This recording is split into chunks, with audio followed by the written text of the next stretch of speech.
Company law third semester question paper exam paper. Question number 1, एक public company में कम से कम महिला निदेशक होनी चाहिए। ऑप्शन ए, एक। कंपनी अधिनियम 2013 के परिप्रेक्ष्य में किसी प्राइवेट कंपनी में निदेशकों की न्यूनतम संख्या। Option A, 2। कंपनी अधिनियम 2013 के परिप्रेक्ष्य में किसी प्राइवेट कंपनी में निदेशकों की संख्या क्या है। Option B, 15। कंपनी अधिनियम 2013 के वास्ते किसी पब्लिक कंपनी में निदेशकों की अधिकतम संख्या क्या है। Option B, 15। किसी कंपनी अधिनियम 2013 के परिप्रेक्ष्य में किसी सार्वजनिक पब्लिक कंपनी में निदेशकों की न्यूनतम संख्या क्या है। Option B, 3। कंपनी अधिनियम 2013 के आधारानुसार कंपनी के एक निदेशक का बोर्ड होगा। Option B, 149। कंपनी अधिनियम 2013 के अनुसार सदस्यों की संकल्प के परिसंचालन का प्रावधान नियम एकल व्यक्ति पर लागू होगा, नहीं होगा। Option B.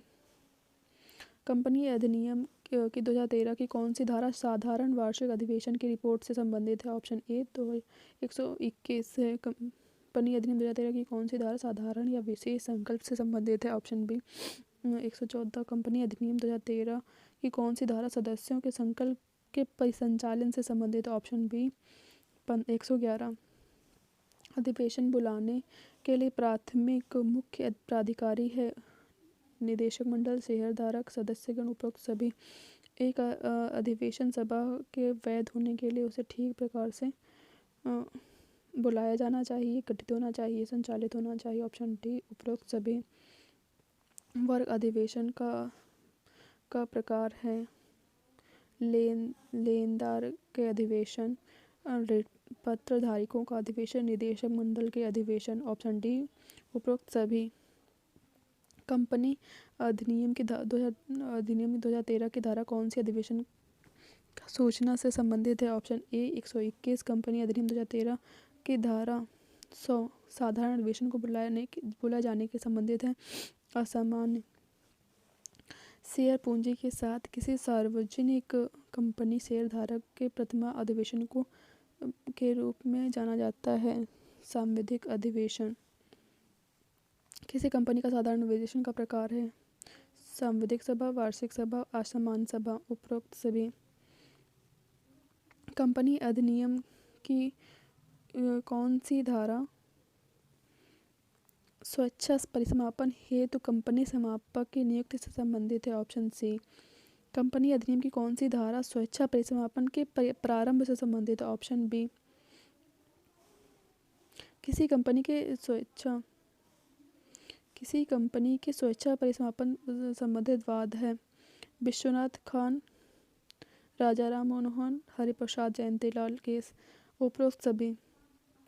स्वैच्छिक परिसमापन का प्रकार है सदस्यों का, लेनदारों का, ए और बी दोनों। कुप्रबंधन की रोकथाम से संबंधित वाद है Rajahmundry electronic supply corporate versus Nageswara Rao. Company अधिनियम 2013 की किस धारा में परिस्थितियां हैं जिनमें कंपनी स्वेच्छा से परिसमापन कर सकेगा। धारा 304।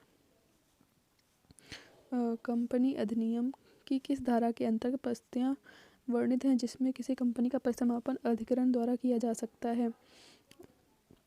Option B, 271। कंपनी अधिनियम 2013 की कौन सी धारा शेयर को परिभाषित करती है। 284। परिस्थितियां जिनमें किसी कंपनी का अनिवार्य समापन किया जा सकता है। ऑप्शन डी, उपरोक्त सभी। व्यवसाय शुरू करने में विफलता के कारण कंपनी के समापन से संबंधित वाद हैं उड़ीसा का, आरबीआई का, रूपा भक्ति का। ऑप्शन डी, उपरोक्त सभी। कंपनी अधिनियम 2013 की कौन सी धारा शेयरधारक पूंजी के प्रकारों से संबंधित। Option D, 43। कंपनी की कौन सी धारा परिसमापन के लिए याचिका से संबंधित है। Option B, 272। कंपनी अधिनियम 2013 की किसी कंपनी के परिसमापन किया जा सकेगा। अधिकरण, स्वेच्छा। ऑप्शन डी, अधिकरण या स्वेच्छा से। किस वाद में उच्चतम न्यायालय के उत्पीड़न दमन पद निर्वाचित किया है। Option D, Shanti Prasad Jain versus Kalinga tubes. Question number 32। Company अधिनियम 2013 की कौन सी धारा परिसमापन के ढंग से संबंधित है? Option B 270। कंपनी अधिनियम 2013 की धारा के अनुसार प्रादेशिक निदेशक की नियुक्ति की जाती है। ऑप्शन ए केंद्र सरकार। विदेश न्यायालयों के संदर्भ में कौन सी अधिनियम 2013 की कौन सी धारा अपराधों से का असंज्ञेय होना? Option A 439। कंपनी अधिनियम 2013 कंपनी अधिनियम की कौन सी धारा विशेष न्यायालय के समक्ष युक्त कारण के बिना अभियोग के लिए प्रतिकर से संबंधित है? Option B 445। कंपनी अधिनियम 2013 की कौन सी धारा विशेष न्यायालयों के समक्ष कार्यवाही की संहिता का लागू होना? Option D 432। कंपनी अधिनियम 2013 की कौन सी धारा विशेष न्यायालयों के विचारण के अपराधों से संबंधित है? Option D. कंपनी अधिनियम की कौन सी धारा विशेष न्यायालयों की स्थापना से संबंधित है? ऑप्शन सी 435। कंपनी अधिनियम की कौन सी धारा राष्ट्रीय कंपनी विधि अधिकरण के मुख्य महानगर मजिस्ट्रेट की सहायता की मांग से संबंधित है? ऑप्शन सी।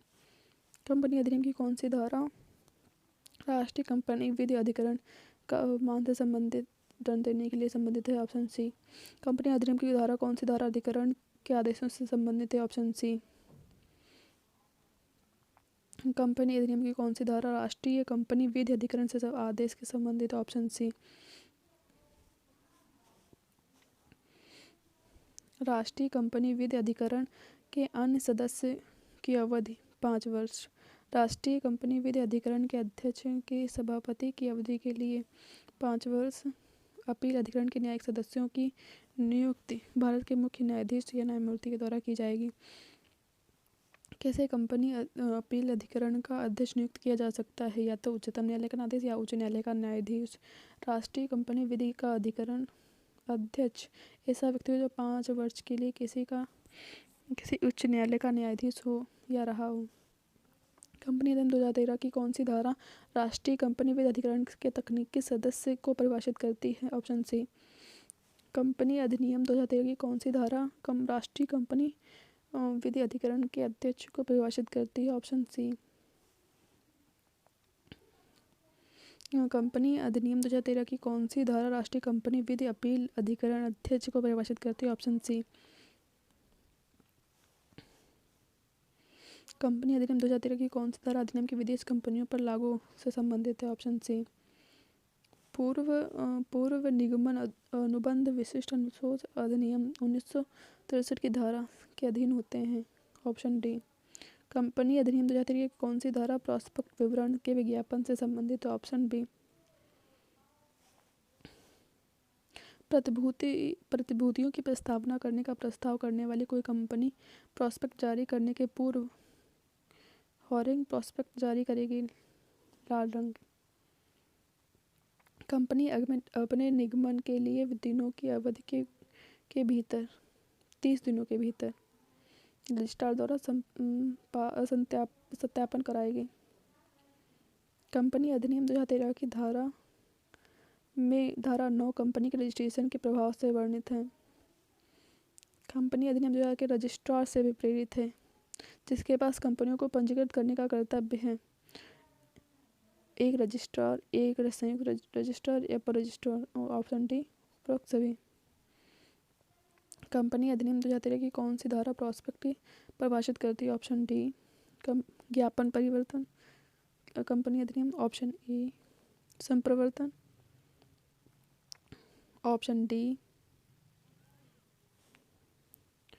अनुच्छेदों के परिवर्तन। ऑप्शन सी किस वाद में उच्चतम न्यायालय ने अधिकारिता के सिद्धांत को लागू करते हुए निर्णय दिया कि निदेशक किसी भी दामाद या उद्देश्य वस्तु पर कंपनी का धन खर्च नहीं कर सकते जिसे वे चुन सकते हैं? EDWM Rohit limited. उच्चतम न्यायालय ने किस वाद पर अधिकारिता के सिद्धांत को उचित ठहराया है? ऑप्शन सी।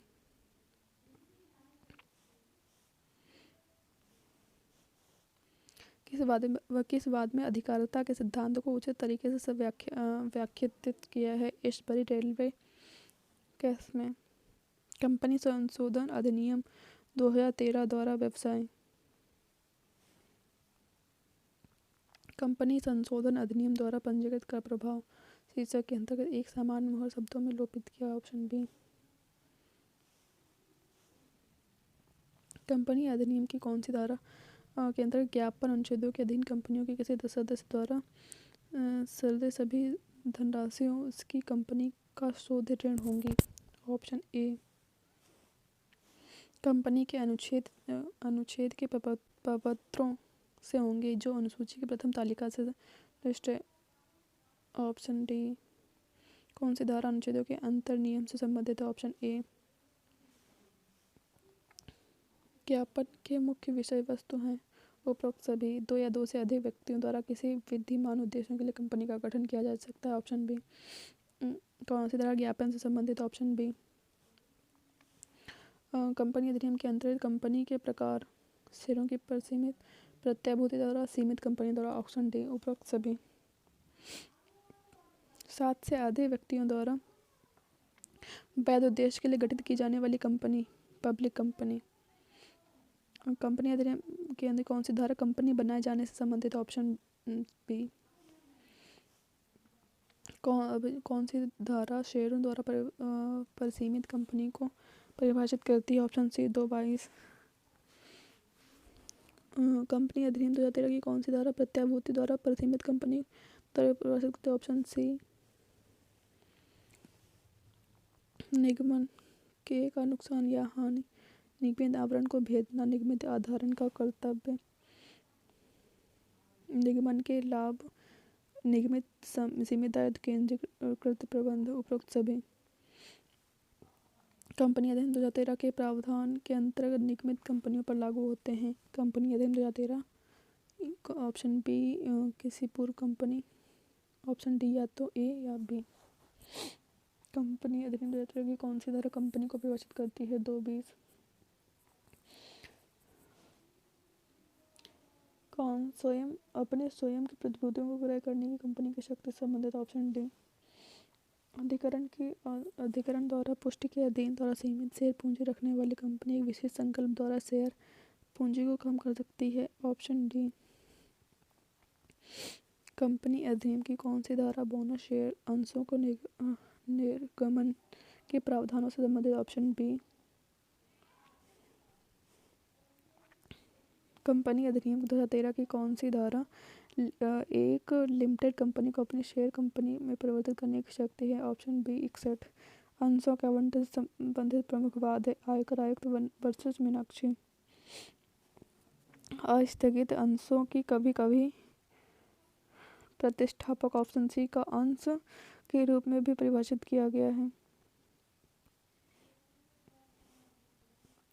कंपनी अधिनियम 2013 की धारा में दिए गए प्रावधान अतिरिक्त कोई कंपनी शेयर जारी नहीं कर सकता। Option B.